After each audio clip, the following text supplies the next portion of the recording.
Glória a Deus, meus irmãos, a paz do Senhor Jesus, amém? Como é bom estarmos aqui nessa noite, adorando o nome daquele que vive e reina para todo sempre. Abra comigo a sua Bíblia, no livro de Gênesis, capítulo 16. Livro de Gênesis, capítulo de número 16. Deus está na casa e está realizando coisas grandes em nosso meio. Gênesis 16, nós vamos ler a partir do primeiro versículo, um texto bastante conhecido de todos os irmãos. Nós vamos ter uma breve reflexão daquilo que Deus colocou em nosso coração. Os irmãos que acharam podem dizer amém. Ora, Sarai, mulher de Abrão, não lhe dava filhos, e ele tinha uma serva egípcia cujo nome era Agar. E disse Sarai a Abrão: eis que o Senhor me tem impedido de dar à luz. Toma, pois, a minha serva, porventura terei filhos dela. E ouviu Abrão a voz de Sarai. Assim tomou Sarai, mulher de Abrão, a Agar egípcia, sua serva, e deu-a por mulher a Abrão, seu marido, ao fim de 10 anos que Abrão habitara na terra de Canaã. E ele possuiu Agar, e ela concebeu, e vendo ela que concebera, foi sua senhora desprezada aos seus olhos. Então disse Sarai a Abrão: meu agravo seja sobre ti, minha serva, pus em teu regaço. Vendo ela agora que concebeu, sou menosprezada aos seus olhos. O Senhor julgue entre mim e ti. E disse Abrão a Sarai: eis que tua serva está na tua mão, faze-lhe o que bom é aos teus olhos. E afligiu-a Sarai, e ela fugiu de sua face.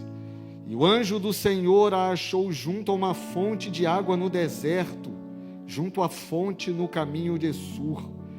E disse: Agar, serva de Sarai, de onde vens e para onde vais? E ela disse: venho fugida da face de Sarai, minha senhora. Então lhe disse o anjo do Senhor: torna-te para a tua senhora e humilha-te debaixo de suas mãos. Disse-lhe mais o anjo do Senhor: multiplicarei sobremaneira a tua descendência, que não será contada, por numerosa que será. Verso de número 13. E ela chamou o nome do Senhor que com ela falava: tu és Deus que me vê. Porque disse: não olhei eu também aqui para aquele que me vê? Por isso se chama aquele poço de Beer-Lahai-Roi. E eis que está entre Cádiz e Bered. Os irmãos podem se assentar, dando graças a Deus pela sua santa palavra. Texto por demais conhecido. Uma decisão que gerou inúmeras consequências, não somente na descendência de Abrão, que se tornou Abraão, mas também consequências na humanidade como um todo. Nós estamos diante de um acontecimento narrado pelas Escrituras, em que o homem, um pai da fé, aquele que recebeu a promessa que haveria de ser pai de nação ou de nações, em determinado momento recebe a indagação de sua esposa, dizendo: não consigo gerar. Eu sei que Deus fez a promessa, mas eu não consigo ser o canal dessa promessa. Toma minha serva Agar, gera filho com ela, e o filho que vier do ventre dela será meu, será nosso, e assim a promessa se cumprirá. A ênfase da breve reflexão que eu quero trazer nessa noite não está, na verdade, voltada para a confusão gerada por essa decisão, apesar que não podemos nos negar de pensar do porquê e do caráter dessa decisão. Quando olhamos o caráter da decisão de Sarai, que foi assentida por Abrão, nós vemos uma demonstração de uma atitude racional demais, frente à sobrenaturalidade da promessa. Esta atitude não era uma atitude absurda para o seu tempo, era uma atitude comum. Quando uma senhora não podia gerar filhos, ela tomava de uma serva, e essa serva fazia gerar por ela. Contudo, a promessa de Deus dada a Abrão não poderia transitar ou tramitar nas ordens da naturalidade, porque a promessa que Deus liberou para Abrão haveria de se cumprir na esfera sobrenatural. Essa é considerada então uma decisão natural, tomar Agar, dar para Abrão, ou conforme Paulo vai mencionar, quando ele usa esse texto como uma figura de linguagem para aquilo que ele estava querendo aplicar, Paulo vai dizer que essa decisão foi uma decisão segundo a carne, por se tratar de um esforço humano sendo direcionado e alocado para alcançar aquilo que somente somente Deus, por sua graça, poderia oferecer a Abrão e a Sarai. E com isso, nós precisamos deixar claros para os irmãos que a promessa nunca, eu preciso enfatizar isso, a promessa nunca vai transitar pelas ordens da naturalidade. Se você tem uma promessa de Deus, espere que o quadro se torne impossível para que ela venha se concretizar. Isto acontece primeiro para que o teu esforço não fique em evidência, e segundo, para que o poder de Deus se manifeste no decorrer da sua história, e terceiro, para que a glória, e somente a glória de Deus, seja revelada na sua vida. A promessa nunca vai transitar no meio da naturalidade. Certa vez eu li uma frase dizendo que a promessa, ela se torna muito difícil, e depois ela chega a ser impossível, e então ela é cumprida por Deus na terra. Se você pensa que a curva da tua maturidade, que o processo da sua existência vai caminhar numa trilha aplainada, até que a promessa se cumpra, você está tremendamente enganado. Você vai passar por caminhos e percalços em que você mesmo vai dizer, não tem como acontecer. Aí Deus entra em ação e faz cumprir a promessa na sua vida. Nesse caso, nesta situação, os três personagens envolvidos, ou as três pessoas envolvidas nessa história, cometeram erros. Segundo F.F. Bruce, Agar cometeu o erro do orgulho, porque por mais que ela tenha gerado um filho de seu senhor, ela continuava sendo serva. Só que no texto que nós lemos, no verso de número 4, diz que ela passou a desprezar a sua senhora. Sarai também cometeu um erro, porque quando ela percebe que a sua serva a estava desprezando, ela se volta contra o seu próprio marido, dizendo, a culpa é tua, o meu agravo seja sobre ti, porque eu pus a minha serva em teu regaço, e agora eu sou menosprezada aos teus olhos. O que ela está dizendo é que tudo que está acontecendo é consequência de uma permissividade de Abrão. E em terceiro lugar, Abrão comete um erro, porque se na decisão ele foi conivente e passivo, nas consequências dessa decisão, ele se omitiu. No verso de número 6, ele disse Abrão a Sarai: eis que a tua serva está na tua mão, faze-lhe o que for bom aos teus olhos. Nessa história não tem pessoas que acertaram, mas tem pessoas que serviam ao Senhor dos Exércitos. Uma situação que leva Agar a uma decisão extrema na sua vida, que é fugir. Veja que diante do problema, o elo mais fraco dessa corrente era Agar, porque era serva. Agar não era mulher de Abrão. Sara jamais seria despejada por Abrão, porque era sua esposa.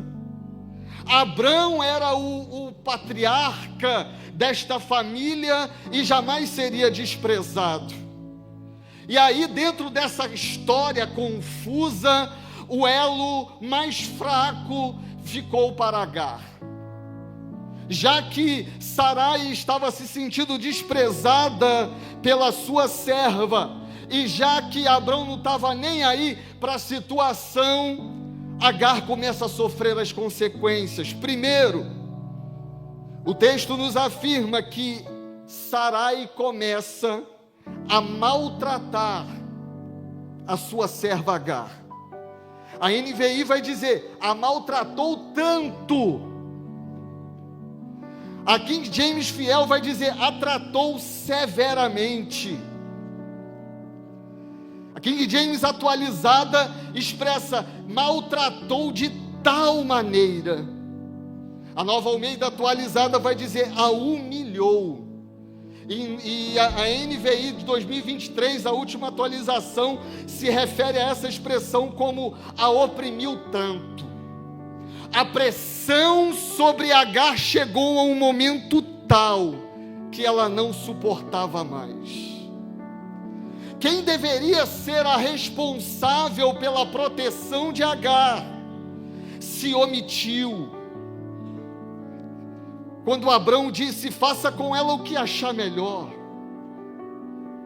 Quem deveria ser a responsável pelo direcionamento de Agar começa a maltratá-la. Logo, se a promessa estava com Abraão, ou Abrão nessa época, e Sara é a sua esposa, quem sobra nessa equação é Agar. Tem muita gente que entrou aqui nessa noite pensando que sobrou nessa equação. Tem muita gente que chegou aqui nessa noite pensando: Sara é protegida de Abrão, Abrão é protegido de Deus, e eu sou protegido de ninguém. Agar chegou num estado de pressão e de humilhação tão grande que tomou a decisão de fugir. Fugir porque entendia que não havia mais como habitar junto com a sua senhora e junto com o seu senhor. Agar então ela entra na rota de volta para a sua casa, que é o Egito, sua terra natal. E o que dá a nos entender o texto, que ela não caminha por algumas horas, é que ela caminha por alguns dias. Porque ela chegou, no verso 14 vai dizer, até as redondezas de Cádiz, de Canaã até Cádiz. Cádiz beirava já o país, né, do Egito. Ela trilha uma jornada de dias fugindo de tudo aquilo que ela tinha vivido até então. E eu quero te fazer uma pergunta. Este não é o teu sentimento muitas vezes na sua vida? O problema chega num nível tal, a pressão te leva a uma situação tal, que o que mais você pensa é fugir. A opressão é comum pensar que fugir da rota de Deus irá nos livrar dos problemas que nos vieram ou que vieram com o nosso chamado. A opressão imposta por sua senhora foi tão grande que levou Agar a um nível de estresse tão alto que ela considerou insuportável. Tem gente que chegou aqui nessa noite carregando um fardo, mas tão pesado, que veio decidido a fugir. Mas eu quero te dar uma boa notícia: o anjo do Senhor chegou nesse lugar e disse: calma, não tome uma decisão dessa maneira, não tome uma decisão no auge da pressão, eu vou intervir nessa situação. Quando chegamos a um nível de estresse elevado, de pressão incontrolável, nós pensamos que é mais fácil fugir. Quando nós estamos no auge do nosso problema, especialmente de algo que ativa o nosso medo, a nossa ansiedade, ou até a nossa sensação de perda, o sistema da nossa mente de resposta ao estresse, ele é disparado. Segundo os neurologistas ou os psicólogos, existem 3 respostas comuns à pressão, 3 respostas comuns ao estresse extremo. Primeiro, luta. A pessoa começa a lutar incontrolavelmente. Existem pessoas que não lutam, mas fogem, porque não querem um enfrentamento. E existe um terceiro comportamento comum que algumas outras pessoas têm, é de serem paradas, congeladas. No auge da pressão, travam. Mas focando no comportamento de fuga, a fuga ela pode ser definida como uma forma de preservar energia e evitar sofrimento. Um atalho para evitar a sobrecarga. Uma característica interessante das pessoas que estão sob pressão, que estão sob um estresse extremo, que não suportam mais sofrer o que estão sofrendo, é entrar numa atitude de desespero. E a atitude de desespero retira a capacidade de pensar em soluções equilibradas. O primeiro sentimento dessas pessoas, então, é aliviar o sofrimento. E como é que se alivia o sofrimento? Fugindo. Jonas recebe uma comissão do Eterno: vai e prega contra Nínive. Que pressão é essa que Deus estabeleceu para Jonas? Porque como se prega para o seu maior inimigo, dizendo que se não se arrepender, o Senhor vai destruir? Como vai para um povo que tinha o costume de empalar, o povo de Israel, que é atravessar uma estaca sobre o corpo inteiro? Como chegar diante desse povo e pregar o arrependimento? Jonas estava sob pressão. E quando veio a palavra do Senhor, Jonas se levantou para fugir da presença do Senhor. Elias, depois de um manifestar da glória e do poder de Deus, ele vê Deus agindo de maneira extraordinária, recebe um recadinho de Jezabel, dizendo: Elias, se prepara, porque amanhã, até esta hora, eu vou ter a tua cabeça nas minhas mãos. Tem muita gente que depois de ter enfrentado uma batalha terrível, ter desfrutado de uma vitória gloriosa, recebe um recado do inimigo, e quando recebe o recado do inimigo, foge. E quando foge, diz para Deus: Deus, eu não quero mais. Davi, no auge da perseguição de Saul, em 1 Samuel capítulo de número 22, o texto vai nos dizer: e Davi fugiu da cidade de Gade e foi para a caverna de Adulão. No auge da perseguição, o principal sentimento que paira sobre nós é: eu vou fugir e eu vou me esconder. Mas eu quero te dizer nessa noite, se você entrou com este sentimento e com esta decisão, o anjo do Senhor já chegou aqui para interromper decisões mal tomadas.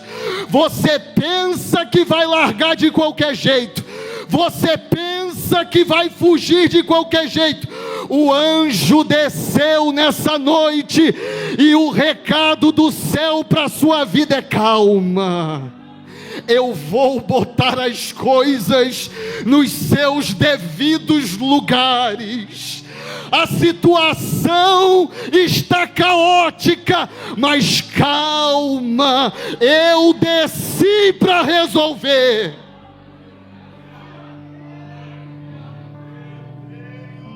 Oh, glória a Deus. Tem um bálsamo de Deus nessa noite. Oh, glória.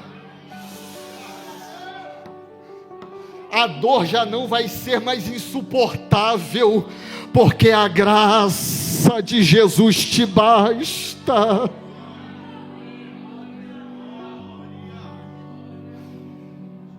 Quer ver uma ironia do crente? Uma ironia do crente. Verso de número 7. Rapaz, crente quando quer fugir de Deus, até a fuga dele se transforma em bênção. Agar está fugindo de sua senhora. E aonde que Agar vai parar? Verso de número 7. E o anjo do Senhor a achou junto a uma fonte de água no deserto.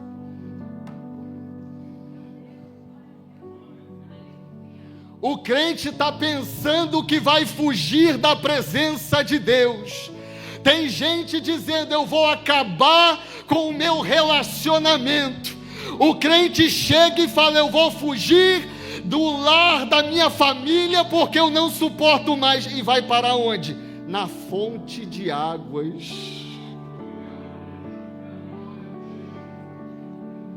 Sabe o que é uma fonte de águas no deserto?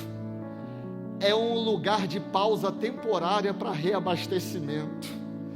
Você está achando que vai fugir da presença, mas você não percebeu, a presença está no deserto.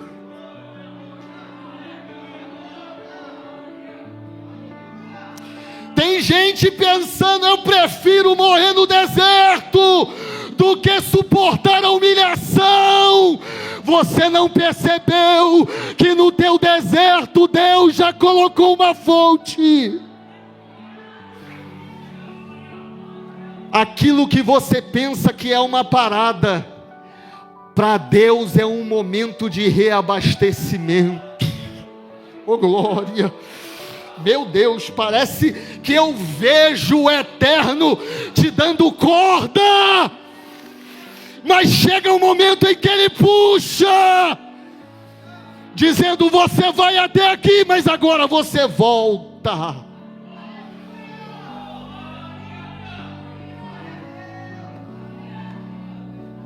Está querendo fugir da presença?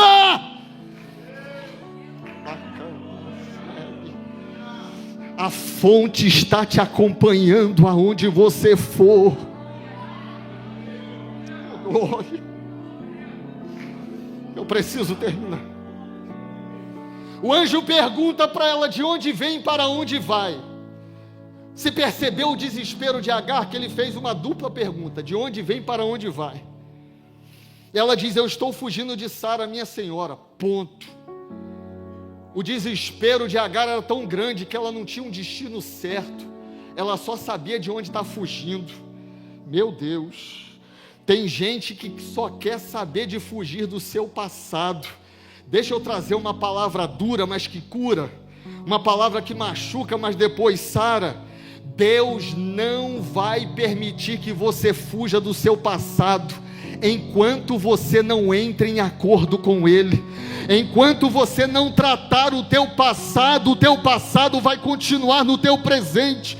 O anjo se volta para Agar dizendo: volta!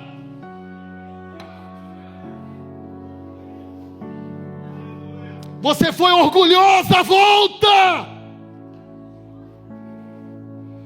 Não obedeceu quando tinha que obedecer, volta!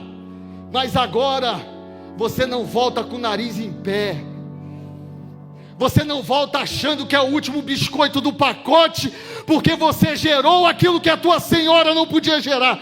Volta, mas volta humilde. Volta, mas você vai voltar humilhada. Volta, mas você vai voltar em obediência.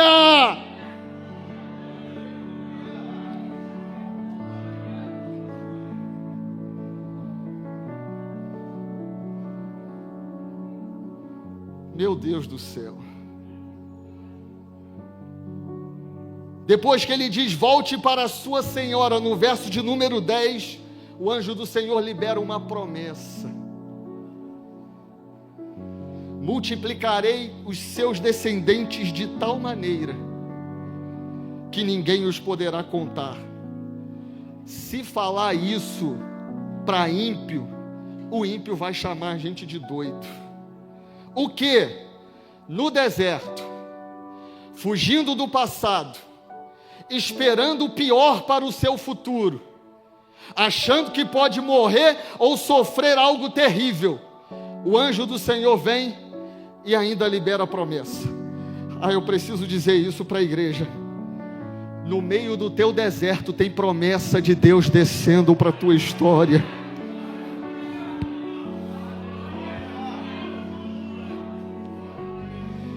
No meio do teu deserto tem promessa descendo para a tua história. No lugar que você acha que a tua morte está escrita, além de você se encontrar com a fonte que jorra para a vida eterna, beber da água eterna, da água viva, a promessa de Deus vai se manifestar na tua vida, dizendo, não vai morrer, e eu vou fazer prosperar a tua glória. Meu Deus, eu preciso liberar essa palavra para a tua vida. Você não vai morrer, e vou dizer mais, além de não morrer, a tua descendência será próspera nessa terra, diz o Senhor. Oh glória, glorificado, engrandecido é o nome de Jesus. Tem palavra de vida sendo derramada para os fujões nessa noite. Tem palavra de vida sendo liberada para aqueles que estão pensando em parar nessa noite. Volta e humilha-te.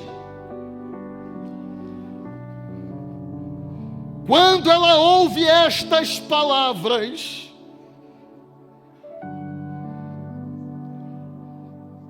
ela dá um nome para Deus. Nós estávamos falando isso no seminário. Era comum no Antigo Testamento pessoas que tiveram um contato com Deus nomeá-lo baseado na experiência que receberam. Ela dá um nome para Deus baseada na experiência que ela teve. E qual foi o nome que ela deu? Tu és o Deus que me vê.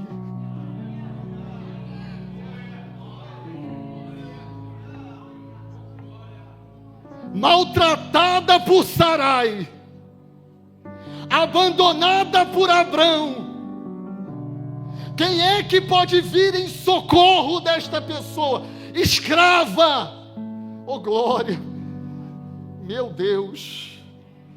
Mas a abandonada e a desprezada foi visitada pelo Altíssimo. Tem gente que chegou nessa noite pensando, ninguém me nota, ninguém me observa, ninguém me vê, sou desprezado, sou humilhado, mas Deus está dizendo, eu estou te vendo, eu estou te observando, e na hora certa você vai ver o meu agir. Você pode não ter sido notado pela terra, mas deixa eu te dar uma boa notícia: nessa noite o céu já te viu, o céu já te viu.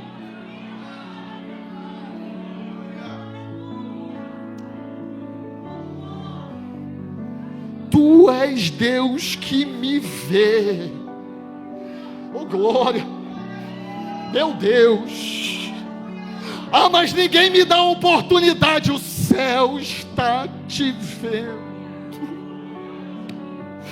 Mas nesse problema dentro da minha casa, não tem filho que intervenha, não tem marido que intervenha. Deus está te vendo. Nesse leito de hospital, não tem ninguém que me visite. Deus está te vendo.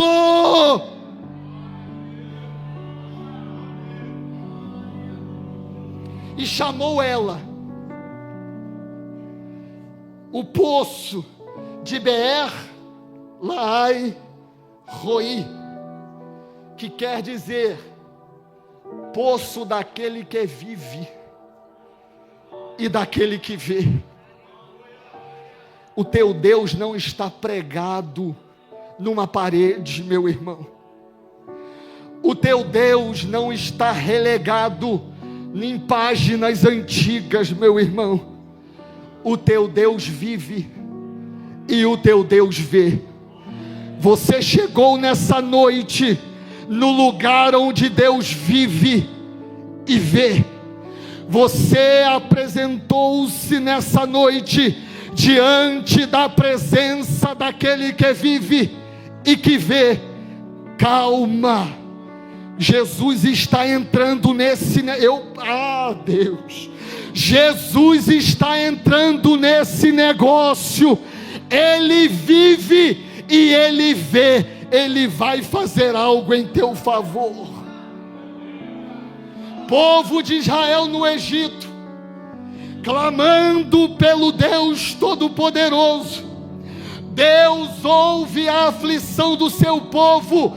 Vai lá em Midian, nas cercanias de Midian, e sacode um homem fujão chamado Moisés, dizendo: Moisés, tenho visto a aflição do meu povo. Tu és o Deus que me vê. Jesus, ele tem um encontro com Natanael. E quando ele tem um encontro com Natanael, ele já sabia que Natanael havia indagado a André, se não me falha a memória: pode vir alguma coisa boa de Nazaré? Jesus sabe disso.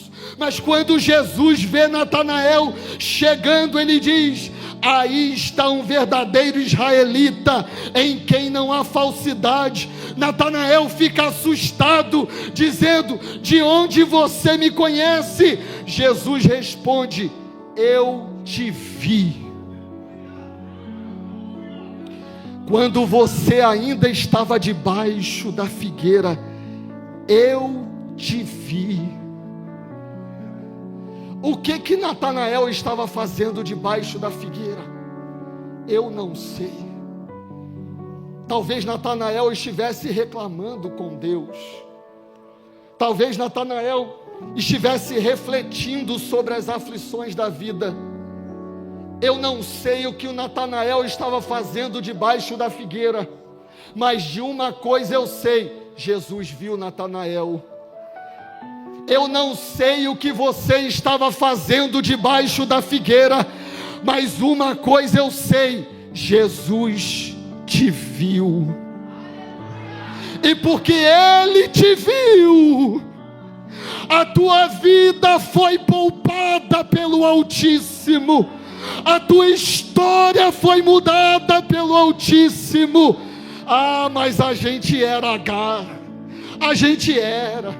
não éramos filhos da promessa, estávamos relegados a um resto de povo. Pedro vai dizer: vocês eram não povo, ou vocês não eram povo, mas e agora? Agora Jesus nos viu e nós somos povo de Deus. Jesus está te vendo nessa noite, Ele enxerga exatamente a tua dor, Ele contempla necessariamente o nível da tua aflição, e Ele vai entrar com provisão na tua vida, porque Deus te viu.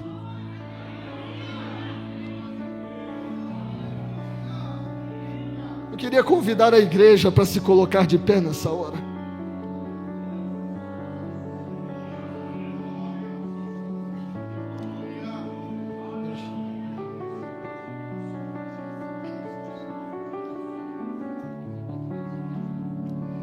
Há alguém para Jesus nessa noite? Talvez você tenha vindo fazer uma visita, e nessa visita você pensou: eu vou lá para ver o que vai acontecer. Mas nessa noite você está ouvindo necessariamente que o Senhor está te vendo.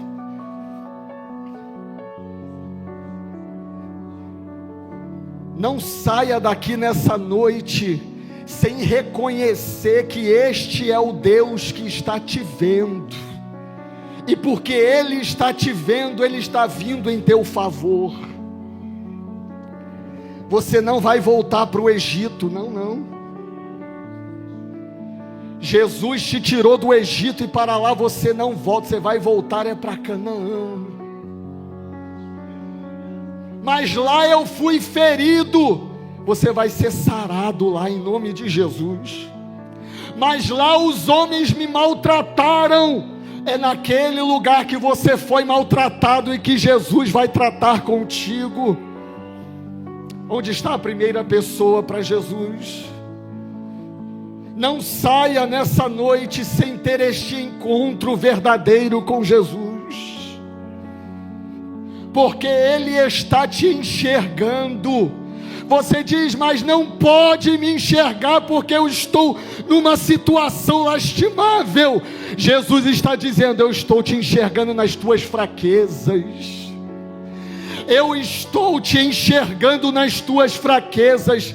Aonde está a primeira pessoa para Jesus? Ele vai transformar a tua tristeza em alegria nessa noite. Não saia daqui sem ter este compromisso de vida com Cristo Jesus. Você está vendo o que está acontecendo no mundo?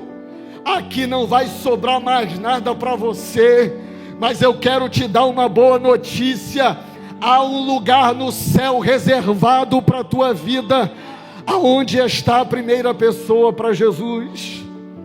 Se não há desejo do meu coração que esta palavra confronte todo o teu ser e transforme a tua realidade, em nome de Jesus.